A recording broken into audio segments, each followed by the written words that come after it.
जी अस्सलाम वालेकुम, welcome back. अच्छा, हमने पार्ट वन में जो बनाया था वो सिंपली हमने इसको लॉगिन किया था। लॉगिन करने के बाद हमने जो उसकी इन्फॉर्मेशन थी वो आगे इंटर की थी। सबसे पहले जो हमसे मांगा गया था वो हमसे कार्ड मांगा गया था, तो मैंने सिक्योरिटी पर्पज़ के तौर पे मैंने उसको इंटर कर दिया है, लेकिन आपको नहीं बताया। तो सिंपली आपने अपना कार्ड का नंबर और अपना नाम इंटर करना है जो आपके कार्ड के ऊपर लिखा हुआ होगा। और हमने सिंपली ये करना है कि अगर जो मैं इसको प्रोसीजर को डन कर लूँगा तो ये यही कह रहा है कि आपका $1 चार्ज लगेगा वेरिफिकेशन के लिए, अकाउंट की वेरिफिकेशन के लिए। सिंपली मैंने इसको अपना अकाउंट एंटर किया ताकि मेरा $1 कट जाए और फर्दर चार्ज मेथड जो है वो इससे कट सके, डिडक्ट हो सके और फर्दर प्रोसीड हो सके कहानी को। ठीक है, मैं यहाँ से नेक्स्ट करता हूँ। नेक्स्ट पर्पस क्या है? ओके जी, नेक्स्ट में हम बस ये कि उसने मेरा स्टोर नेम बताया। मैंने ये स्टोर नेम लिखा हुआ था। अगर ये आप अपनी मर्ज़ी से भी लिख सकते हैं। अगर आप लिखना चाहें तो उसको खूबसूरत तरीके से कुछ और भी लिख सकते हैं। ज़रूरी नहीं है कि आपने अपना नाम लिखा है।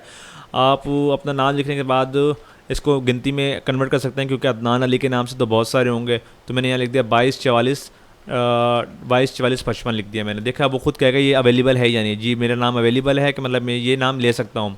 तो मुझे ये सब चीज़ें याद रखनी पड़ेंगी। आगे लिखा हुआ है do you have universal product code. मैं कहता हूँ नहीं सर, ये भी नहीं है। Are you manufacturer. मैं कहता हूँ मैन्युफैक्चरर भी नहीं हूँ। फिर मैं यहाँ सिंपली इन यहाँ दो ये काम करके मैं इसको यहाँ से नेक्स्ट कर लूँगा।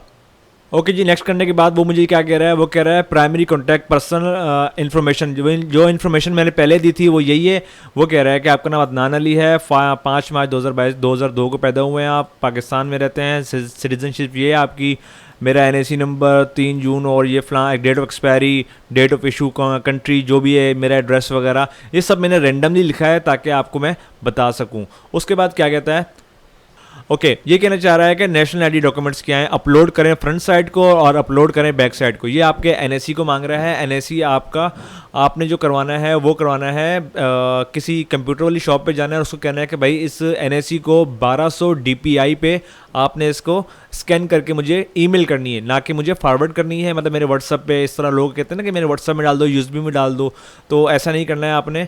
फ्रंट और बैक साइड आपने दोनों स्मार्ट कार्ड, याद रखना है स्मार्ट कार्ड, ना कि आपका उर्दू का कार्ड हो। उर्दू का शनाख्ती कार्ड नहीं चलेगा इसके ऊपर चलेगा स्मार्ट कार्ड, जो कि आधा उर्दू और आधा इंग्लिश में होता है, आजकल हर बंदे के पास है। सिंपल उसके बाद मैं यहाँ पर जाऊँगा, ये लिखा हुआ है प्रूफ ऑफ एड्रेस।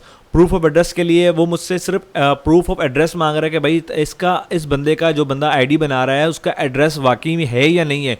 उसको वेरीफाई करने के लिए बोलता है बैंक अकाउंट स्टेटमेंट चाहिए या क्रेडिट कार्ड स्टेटमेंट चाहिए। ऑब्वियसली अगर आपने बैंक अकाउंट बनाया हुआ है तो आपको ये इजीली मिल जाएगा। अगर आप क्रेडिट कार्ड होल्डर हैं तो आपको ये भी मिल जाएगी स्टेटमेंट इसकी। लेकिन बहुत आसान प्रोसीजर है बैंक अकाउंट का। बैंक अकाउंट में आप सिंपल ये नहीं है कि आपने जाना है क्या कहते हैं उसको, अपने मोबाइल में एप्लीकेशन डाउनलोड कर लेनी है और आपने वहाँ से बैंक स्टेटमेंट डाउनलोड कर लेनी है। तो ऐसा नहीं करना है आपने। एक और बात याद रखना, आपके जो बैंक अकाउंट की स्टेटमेंट है वो उसको अमेज़ॉन को उसकी कोई ज़रूरत नहीं है कि आपने कितने पैसे डलवाएं निकलवाएं।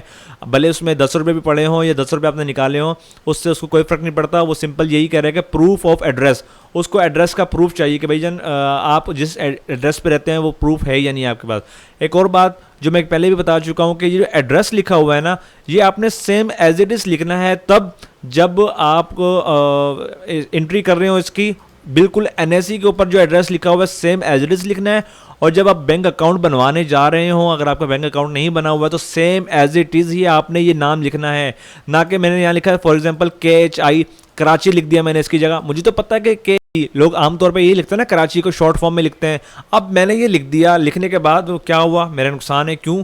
क्योंकि उनको तो नहीं पता ना KHI का मतलब कराची है या KYC का मतलब कराची है। उनको पूरा एड्रेस ये कराची ही लिखा होना चाहिए। सेम एज इट इज़ आपके NIC पे भी हो, सेम एज इट इज़ आपने ऐसे ही यहाँ पे लिखा हो, और सेम एज इट इज़ यहाँ आपके बैंक जब आप अकाउंट बनवाने जाते हैं तो वहाँ पर ये बना होना चाहिए। सिंपली आपने इस पर क्लिक करना है और यहाँ से इसको अपलोड कर लेना है। ये 3 काम आपने लाजमी करने हैं। और 1200 DPI लाजमी इस पर आपने स्कैन करवानी है अपने दोनों डॉक्यूमेंट्स को, और उसको आपने अपनी ईमेल पे करवा के यहाँ पे करनी है। और बात याद रखना, आपने लाजमी इन सब चीज़ों को अपने पास लिख लेना है और अपने पास महफूज रखनी है। वो बैंक स्टेटमेंट भी, और जी हाँ बैंक स्टेटमेंट भी आपने स्कैन करवानी है। ठीक हो गया? और ये बैंक स्टेटमेंट भी और बाकी जो NIC की डॉक्यूमेंट्स हैं और बाकी जो आपने लिखा है, जो इन्फॉर्मेशन दी है, सेम एज इट इज़ आपने इसको लिखना है ताकि कल को जब ज़रूरत पड़े तो आप इसको चेंज करवा सकें। ओके, अब मेरे पास तो मैंने इसको स्कैन नहीं करवाया हुआ। सिंपल जो नेक्स्ट प्रोसीजर है वो यही है कि जब ये वेरिफिकेशन के यहाँ पे जैसे ही नेक्स्ट पे क्लिक करूँगा पे सिंपल सा प्रोसीजर आता है कि अगर आपसे मज़ीद कुछ नहीं मांगना, उन्होंने अकाउंट वेरिफिकेशन आपकी हो चुकी है या फिर आपसे मुतमईन है कि जो आपने इन्फॉर्मेशन वगैरह दी है वो ओके है, तो आपसे सिर्फ 72 घंटे का टाइम मांगते हैं, मतलब सिर्फ 3 दिन का टाइम मांगते हैं आपसे, 3 से 4 दिन का, उसमें आपका अकाउंट वेरिफिकेशन हो जाती है और आपको आपका अकाउंट ओपन करके दे देते हैं। अगर ऐसा नहीं होता तब वो आपसे कहते हैं कि भाई आप मुझे ना मज़ीद आपको आपके आइडेंटिफिकेशन को वेरीफाई करने के लिए मैं एक कोड भेज रहा हूँ, वो एक कोड आपके पास से एक इन्वेलप में आएगा, वो अमेज़ोन वाले ही भेजेंगे आपके घर के एड्रेस पे जो आपने एड्रेस दिया होगा। इस पे आपका अकाउंट आपके पास एक पहुँचेगा, एक पार्सल होगा, पार्सल में एक कोड लिखा होगा अमेज़ोन का। ओके जी, उसके बाद सिंपली वो आपसे मज़ीद वेरिफिकेशन के लिए वो आपसे वही कोड भेजेगा आपके पास। कोड भेजने के बाद आपने वो कोड यहाँ पर एक बॉक्स बना होगा, आपने वहाँ इंटर करना है। पहले कोई रैंडमली आपने एंट्री नहीं करनी, उसके बाद आप जिस कोड आपके पास 1 हफ्ते 2 हफ्ते के अंदर पहुँच जाएगा, 2 हफ्ते के अंदर आपने उसको एंटर करना है। एंटर करने के बाद नेक्स्ट करना है, तो आपकी ये वेरिफिकेशन कंप्लीट हो जाएगी और 72 घंटे के बाद आपका अकाउंट ओपन हो जाएगा। सिंपल, हम पाकिस्तान में रह के अपना अकाउंट अपनी इन्फॉर्मेशन पे जो पाकिस्तान बेस्ड इन्फॉर्मेशन है आप उस पर अपना अकाउंट बना सकते हैं। ठीक है, बहुत शुक्रिया, तब तक के लिए अल्लाह हाफिज़। मेरे चैनल को ज़रूर सब्सक्राइब करें ताकि मैं मज़ीद अच्छी वीडियोज़ बना सकूँ और कोशिश कर सकूँ आगे बढ़ने की। थैंक यू सो मच, अल्लाह हाफिज़।